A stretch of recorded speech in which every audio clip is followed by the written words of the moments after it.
Selamat pagi, jumpa lagi dengan Ibu Ginting dalam pelajaran fisika. Pada pagi ini kita akan belajar tentang besaran skalar dan besaran vektor. Oke. Kita tahu besaran skalar itu adalah besaran yang hanya mempunyai nilainya saja, sedangkan besaran vektor itu adalah besaran yang memiliki arah dan juga nilainya. Sekarang kita akan lihat besaran skalar itu, ini contohnya waktu, suhu, dan volume. Kita tahu waktu nggak perlu arah, suhu nggak perlu arah, hanya nilainya saja. Demikian juga volume, luas, dan lain sebagainya. Sedangkan untuk besaran vektor itu contohnya kecepatan, percepatan, gaya, momentum, dan lain-lain. Karena kecepatan dia butuh arah, termasuk perpindahan. Ya, kalau jarak juga itu besaran skalar. Sementara perpindahan itu adalah besaran vektor.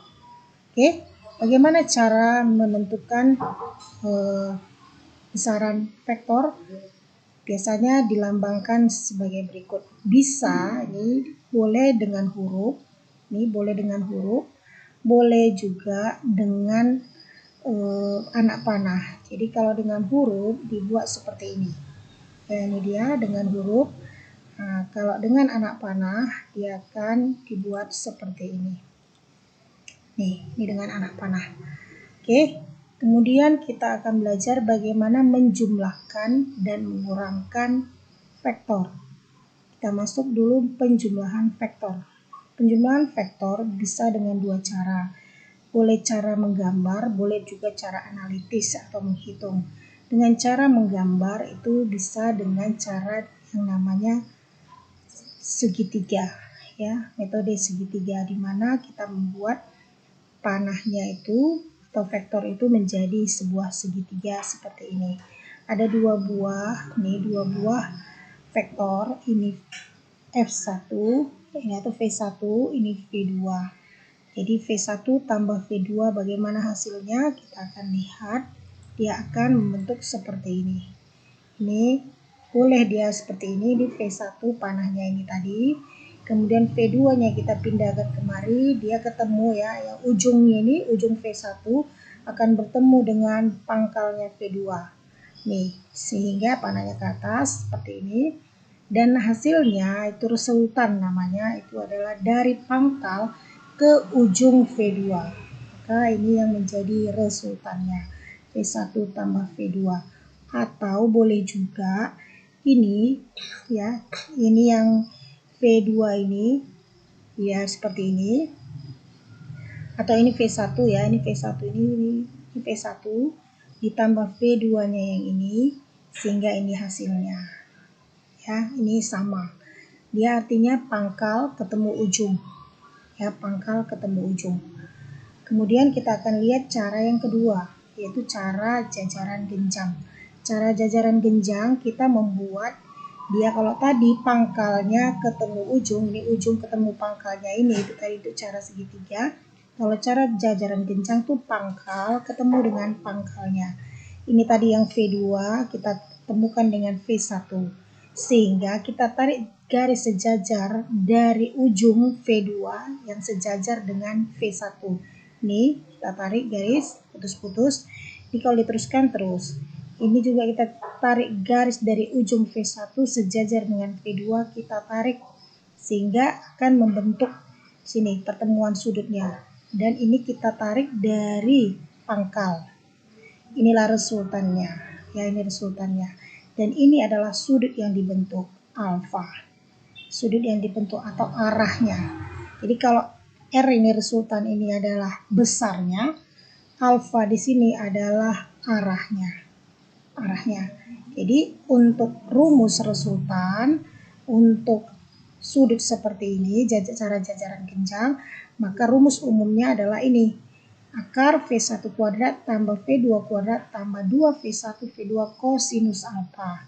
Tergantung sudutnya. Kalau sudutnya nanti 90, maka kosinus 90 adalah 0. Sehingga ini bisa 0, tinggallah V1 kuadrat tambah V2 kuadrat.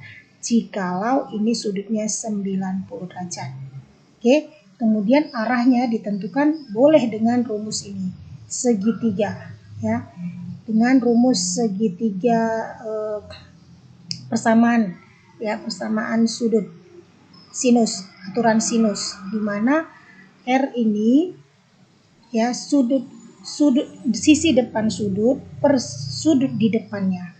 Jadi sudut di depannya ini sisinya, sudut di depannya adalah ini. Sudut ini akan sama dengan sudut ini. Maka R per sinus sudut alfa itu akan sama dengan sisi yang ini, V2 ini sama dengan ini.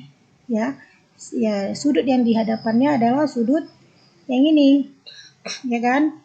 Ini alfa 2, maka alfa V2 per sinus alfa 2. Nah, begitu juga yang sudut yang ini. Ini sudut alfa 1. Ini sisi depannya V1 per sinus alfa 1. Nah, ini untuk menentukan arah. Atau boleh juga kita menggunakan rumus yang namanya rumus tangen ya. Boleh kita pakai dengan rumus tangen. Jadi rumus tangen seperti ini. Rumus tangen, kita buat rumus tangen. Sini kita tulis ya, tangen alfa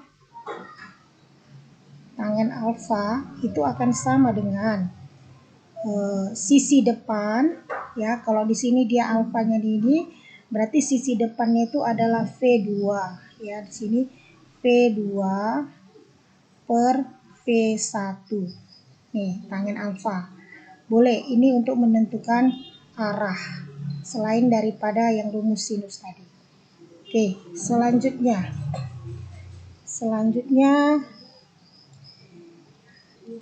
pengurangan vektor. Pengurangan vektor itu adalah penjumlahan vektor negatif. Jadi seperti ini, kalau dia ke atas itu vektor negatif, positif, kalau dia ke bawah itu berarti lawannya negatif. Berarti kalau B itu positif, ke bawah dia panahnya itu adalah minus B.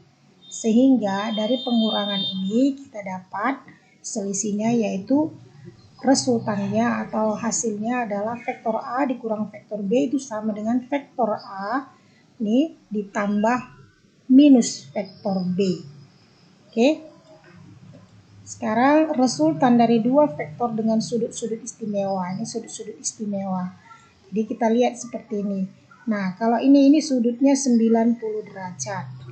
Kalau sudutnya tadi 90 derajat, maka kosinus 90 derajat tadi adalah 0. Sehingga hasilnya resultannya itu adalah akar F1 kuadrat tambah F2 kuadrat. Itu kalau dia tegak lurus sudutnya 90 derajat. Kalau dia seperti ini sudut 180 derajat. Maka F1-nya ke kanan, F2-nya ke kiri. Sehingga ini saling mengurangi. Resultan itu F1 kurang F2 atau sebaliknya. Nah, kalau dia 0 derajat, dia akan seperti ini. Arahnya sama-sama ke kanan. Maka resultannya adalah F1 ditambah F2. Nah, artinya ini dia. Kalau alfanya 0, maka R-nya itu tinggal dijumlahkan. Jika alfanya 180 derajat, maka dia dikurangkan. Jika alfanya 90 derajat, maka kosinus 90 hasilnya 0, sehingga akar F1 kuadrat tambah F2 kuadrat. Jika F1 sama dengan F2 sama dengan F, dan sudutnya 120 derajat, maka resultannya sama dengan F. Dan jika F1 sama dengan F2 sama dengan F, dan sudut apitnya adalah 60 derajat, maka resultannya adalah akar 3 dari F. Oke. Selanjutnya, bagaimana kalau lebih dari 2 buah vektor? Seperti ini.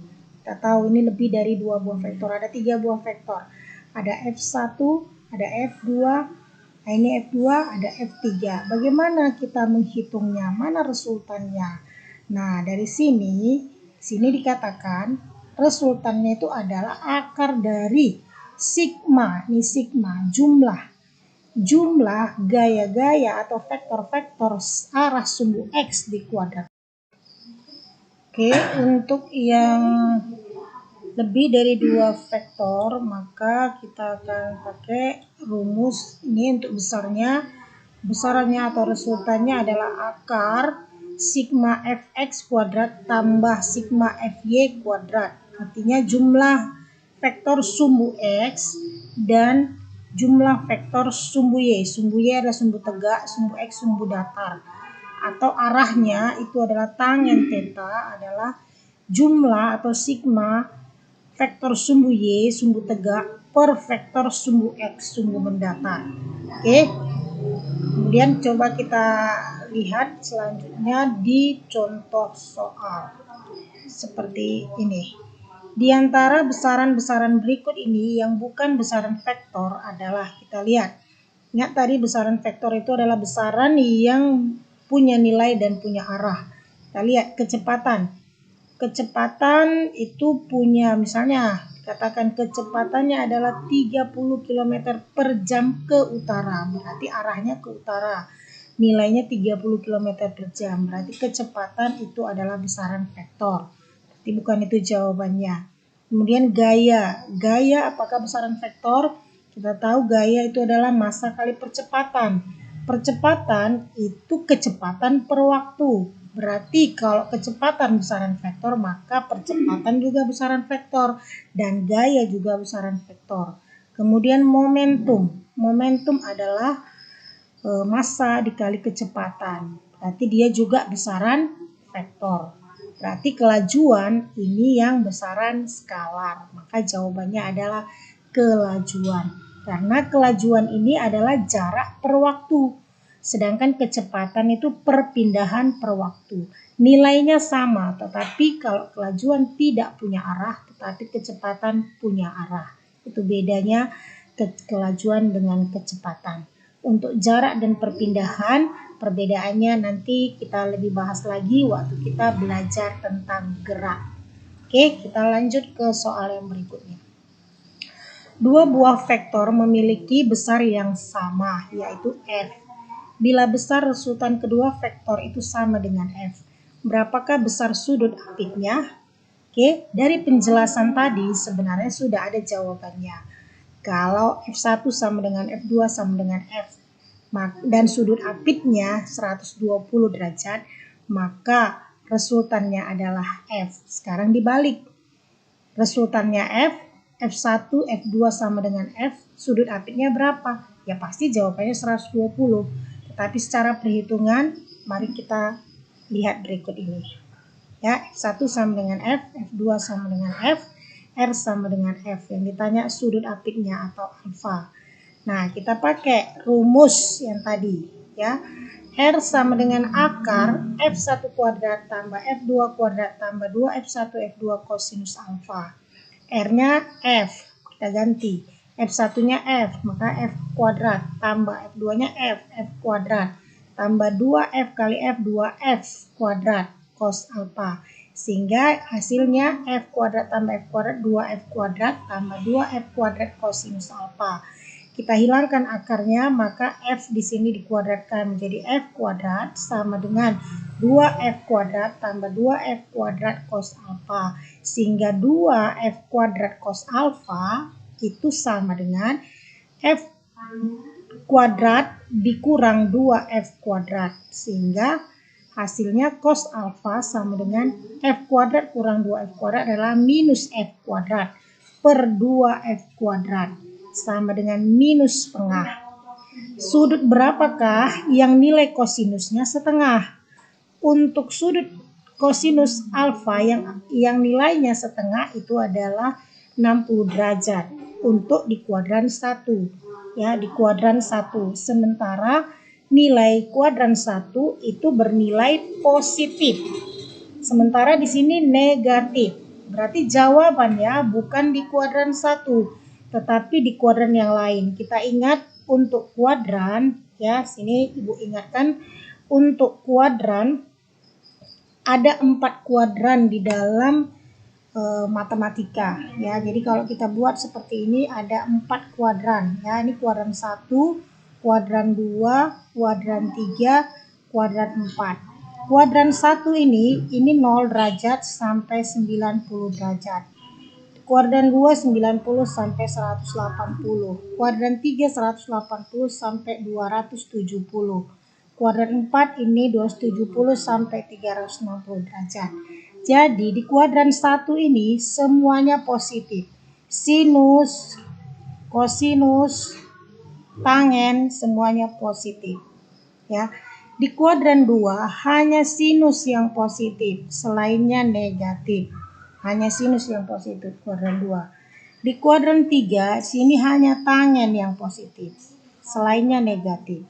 Di kuadran 4 itu hanya kosinus yang positif, selainnya negatif. Jadi kita harus ingat, berarti kalau di sini tadi nilai kosinusnya negatif. Kosinus yang positif itu adalah di kuadran 1 dan di kuadran 4. Berarti yang negatif di kuadran 2 dan di kuadran 3. Maka kita harus mengubahnya. Kalau dia kuadran 1, kosinusnya itu yang nilainya setengah adalah 60. Di sini. Berarti di kuadran 2 bagaimana mengubahnya? Untuk mengubah kuadran 1 ke kuadran 2 itu 180 kurang alfa. Ya, maka 180 kurang 60 jadi 120. Kalau untuk kuadran 3 itu 180 tambah alfa. Maka 180 tambah 60 begitu. Tapi kalau untuk ke kuadran 4 dia 360 kurang alfa. Ya, untuk ke kuadran 4 360 kurang alfa. Jadi dia tetap ambil yang mendatarnya. Ini kuadran 4. Ini kuadran 4. Ya. Oke. Kita lanjut. Maka jawabannya itu di kuadran 2 120 derajat atau di kuadran 3 240 derajat. Oke. Demikianlah tadi pelajaran kita tentang besaran skalar dan besaran vektor. Semoga kalian dapat memahaminya. Selamat belajar dan jangan lupa like dan subscribe. Oke, terima kasih.